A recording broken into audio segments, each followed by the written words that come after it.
মনে হচ্ছিল কি কেটে ফেলছি তো, মনে হচ্ছিল কি সহজ কাটা, কিন্তু সব কাজেরই না একটা ইয়ে আছে, আর্ট আছে, বুঝছো? ধরতে গেলে না যে এখন ওইটা এটা আবার ঠিকঠাক মতো পারবো। প্রথমে হাতটাকে সোজা রাখাই সমস্যা। বাবা, সব কাজেরই একটা সিস্টেম আছে, বুঝছো? এক্সপার্ট হয় কি মানুষ এমনি।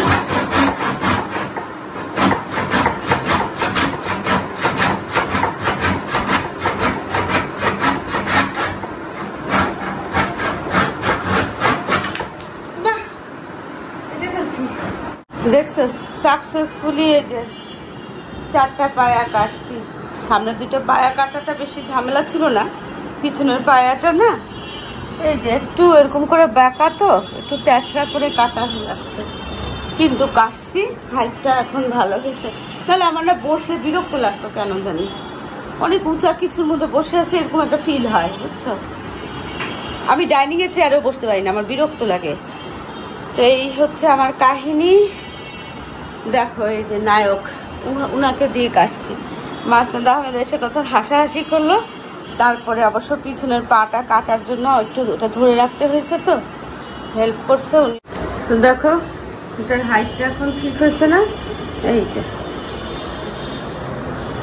মানে আমি ড্রেসিং টেবিলে বসে যে মাথাটা আঁচড়াই, তারপরে হচ্ছে হাতে পায়ে একটু লোশন দেই। মোট কথা হচ্ছে আমি না এই চেয়ারে বসে ওইদিকে তাকায় তাকায় চা খাই। সকালবেলা অনেক সময় এখানে মানে নাস্তাটা রেখে ওদিকে তাকায় তাকায় খাই, ওখানেও খাই, এখানেও খাই। আমার একটা চেয়ার লাগে এখানে। আগে না একটা সোফা ছিল, বেশ আগের কথা বলতেছি, বুঝছো? যাই হোক, সেটা বড় কথা না, বড় কথা হচ্ছে ইচ্ছা হলো, অনেকদিন ধরে মনে মনে ইচ্ছা ছিল যে এই চেয়ারটার না পাটা কেটে হাইটটা নিচু করে দিব, আরাম লাগবে বসতে। একদম পা তুলে আমি চেয়ারে বসি, বুঝছো? রাত বাজে 12টা, বুঝছো? এখানে না ঢালাইয়ের কাজ হচ্ছে। ধাও কি আওয়াজ, কি ঢালাই হচ্ছে? ছাদ ঢালাই নাকি পিলার ঢালাই, বুঝলাম না। এত রাতে কেন? বাসাটার ছাদে বারবার ফোকাস চলে যাচ্ছে, দেখছো? শব্দটা এখন মাত্র বন্ধ হয়েছে, অনেক দূরে। আর এই যে এসাপো মনের সুখে দেখতেছে, কি দেখতেছে? ওই যে নিচে কি দেখে, নিচে রাস্তাঘাট দেখতেছে। এই যে ওকে দেখতে এসে দেখলাম যে এই যে অন্যান্য দিনের মতোই না আরেকটা দিন শুরু হয়ে গেল। সকাল সকাল বেশ সুন্দর একটা দিন। আসসালামু আলাইকুম। দক্ষিণে বারান্দায় তোমাদের সবাইকে জানাই অনেক অনেক অনেক স্বাগত। সবাই কেমন আছো? আলহামদুলিল্লাহ সবাই ঠিকঠাক, কিন্তু কালকে রাতে থেকে না আমার শরীরটা হঠাৎ করে এত খারাপ হয়ে গেছে, মানে একেবারে ঘুম থেকে ওঠার পর থেকে খুব খারাপ লাগতেছিল। কিন্তু রান্না খাওয়া মানে মিনিমাম যেটা সেটা তো করতেই হবে। এই যে সবচেয়ে প্রিয় আলু ভাজি আর রুটি, আমার ভীষণ প্রিয়, মাসনাদ আহমেদেরও অনেক পছন্দ। তো ওনার জন্য আর আমার জন্য আলু ভাজি আর রুটি করে নিলাম। আর সিমরান অরণ্য যদি খায় তাহলে তাদেরটা রেখে দিছি, যখন খাবে তখন করে দেওয়া যাবে, অথবা করে নিতে পারবে, রুটিটা সেঁকে নিতে পারবে। তো আজকে ভিডিও করার কোনো ইচ্ছাই ছিল না, তারপরও মনে হলো কি ছোট্ট করে তোমাদের সাথে একটু আজকের আপডেটটা দেই। তো এই যে দেখো সকালবেলা চুলার আঁচটা কম থাকাতে না রুটিটা সেভাবে ফোলে না, এত বিরক্ত লাগে। আর সব সময় না একটা দিয়ে আলু ভাজির একটা গ্রেটার দিয়ে না আলু ভাজিটা করি। আজকে না হাতে মানে বটিতে কাটলাম, কেন কাটলাম জানি না। দেখো কি মোটা মোটা, সেটাও না খারাপ লাগে না, ভালোই লাগে। তো এখন হচ্ছে দুপুরবেলা, এতক্ষণ না শুয়েই ছিলাম, রেস্ট একদম যাকে বলে।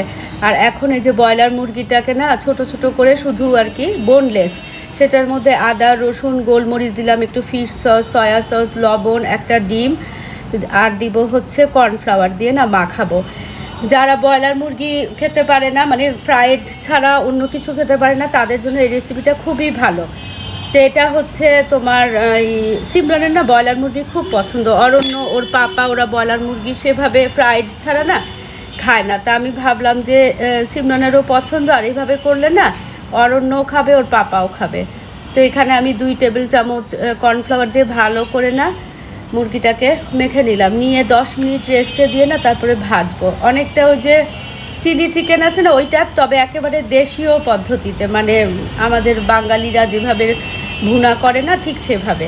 তো এখন লোহার কড়াইয়ে দেখো তেলটা একদম গরম করে নিচ্ছে। এখন এগুলোকে না দিয়ে মুচমুচে করে একদম কড়কড়ে করে পাকোড়ার মতো করে ভেজে নিব। সেটা এমনিও কিন্তু খাওয়া যায়, কিন্তু ভাত দিয়ে খাবে তো এই জন্য আমি একটু গ্রেভি করতে চাইছি। এটাকে পরে আমি একেবারে মাংস যেভাবে আমরা ভুনা করি না ঠিক সেইভাবেই আর কি ভুনা করে নিব।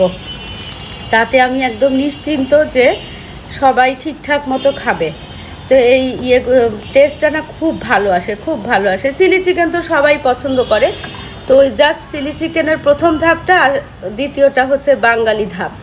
আর এখানে আমার শরীরটা ভালো না দেখে না আমি ওই যে কয়েকদিন ধরে মানে প্যান করতেছিলাম যে ফ্রিজটা ক্লিন করতে হবে। মাসুদ আহমেদ বললো যে দাও আমি ক্লিন করে দিই, তো উনি করতেছে, আমিও ওনার সাথে সাথে যেগুলো ফেলে দিতে হবে বা বাতিল করতে হবে বা যেগুলোকে রিপোর্টিং করতে হবে ওইভাবে করতেছি।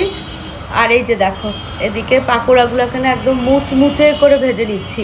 আর ওই প্রেশার কুকারে মসুরির ডাল দিলাম, আর হচ্ছে আলু সিদ্ধ দিচ্ছি, এখানে ভাত। এই হচ্ছে আজকের দুপুরের আয়োজন। আর এখানে একটু বুট ভুনা মানে বয়েল করা ছিল, সেটার মধ্যে না কাঁচামরিচ, পেঁয়াজ, টমেটো, শসা, একটু তেঁতুলের পিউরি দিয়ে ভালো করে মাখাই মাসুদ আহমেদকে দিলাম। উনি অল্প অল্প করে খান, কিন্তু 2 ঘন্টা 2.5 ঘন্টা পর পর না কিছু খায়, সেটা বরাবরকার অভ্যাস, এখনকার না। তো এই হচ্ছে কাহিনী। এই যে দেখো এইভাবে করে ভাজতেছি। আর এদিকে দেখো পেঁয়াজটাকে খুব ভালো করে কাঁচামরিচ পেঁয়াজটাকে ভেজে না আলুটাকে দিয়ে দিলাম। আলু বয়েল করছি বললাম না ওই যে ডালের সাথে, তো ডালটাকে তো উঠায়ে মানে ডাল সিদ্ধ হয়ে গেছে, ডালটাকে উঠায় ফেলছি। আর ওইদিকে দেখো 1 ব্যাচ পাকোড়া, 1 ব্যাচ না 2 ব্যাচই ওই চিকেন পাকোড়া ভাজা হয়ে গেছে।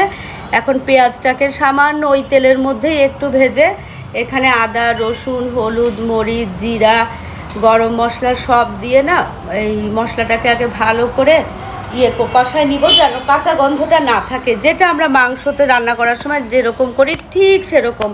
এখানে আর কোনো কিছু soya sauce, chilli sauce, tomato ketchup কিছুই দিব না, কারণ এটা হচ্ছে একেবারে দেশীয় পদ্ধতিতে আর কি ভুনা। আর এখানে যে গ্রেভিটা ছিল না ওই মাখাইছিলাম যে চিকেনটা, সেটার সাথে একটু পানি দিয়ে দিলাম। এখন দেখো এটা না খসখস আওয়াজ হচ্ছে আর কি একেবারে।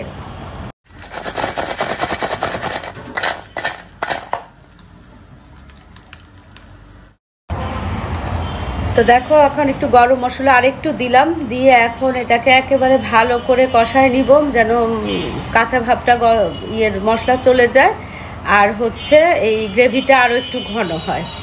তো এই যে দেখো দেখতে দেখতে গ্রেভিটা ঘন হয়ে গেছে, একটু ঝাল করছি বুঝছো। এখন এই চিকেন পকোড়াগুলো দিয়ে না ভালো করে, বেশি না সামান্য 2-4 মিনিটের বেশি আর কি রাখবো না, কারণ তাহলে ওই যে পাকোড়াগুলো যে ক্রিস্পি হয়েছে না সেটার ক্রিস্পি ভাবটা একটু মানে হয়ে যাবে। তো এটাকে সামান্য একটু নাড়াচাড়া করে কয়েকটা কাঁচামরিচ দিয়ে তারপরে চুলাটা বন্ধ করে দিব। তো হয়ে গেল দেশীয় পদ্ধতিতে চিকেন পাকোড়া ভুনা আর কি। বেশ লাগে, কিন্তু আমি খাই না, কিন্তু আমি জানি যে এটা খুব ভালো হয়, খুব ভালো লাগে, ওরা খুব পছন্দ করে। বিশেষ করে অরণ্য আর মাসুদ আহমেদ যে ব্রয়লার চিকেন খেতে চায় না, ওরাও কিন্তু খুব আগ্রহ করে পছন্দ করে খায়। হয়ে গেছে কিন্তু আমার রান্নাটা। তো এই যে দেখো এখানে আলু ঘি দিয়ে না আলুর চোখা করছি। আলুটা না এভাবে করলে না আলুটা থাকলেও না কিচ্ছু হয় না, ফ্রিজে রাখলেও কোনো রকম নষ্ট হয় না, কিচ্ছু হয় না, আর ওরা পছন্দও করে। তা আলুকেও যে পেঁয়াজ বেরেস্তা করে ঘি দিয়ে কাঁচামরিচ দিয়ে করে ফেললাম। ঘর বাড়ি আজকে না খুব একটা গুছানো নাই। আর এদিকে দেখো এসব কি নাক ডাকায় ফ্যানের নিচে ঘুমাচ্ছে। আর হচ্ছে আকাশটা আজকে ভালোই, বেশ মানে ঝকঝকে আকাশ। তো চলো আমি তোমাদের সাথে কথা বলতেছিলাম, পিছন দিয়ে দেখি মাসুদ আহমেদ গান শুনতেছে, তো ওই যে কপিরাইট আসবে সেজন্য আর ভয়েস ওভার দিতে হচ্ছে। তো আজকে আমাদের এই কাহিনী, সকাল থেকে দুপুর পর্যন্ত কী করলাম সেটুকুই তোমাদের সাথে শেয়ার করলাম। তো চলো যাই, আজকে ভিডিওটা এখানেই শেষ করি। দেখা হবে তোমাদের সাথে একটা নতুন ভিডিওর সাথে। তোমাদের সবার সুস্বাস্থ্য কামনা করে আজকের মতো আল্লাহ হাফেজ।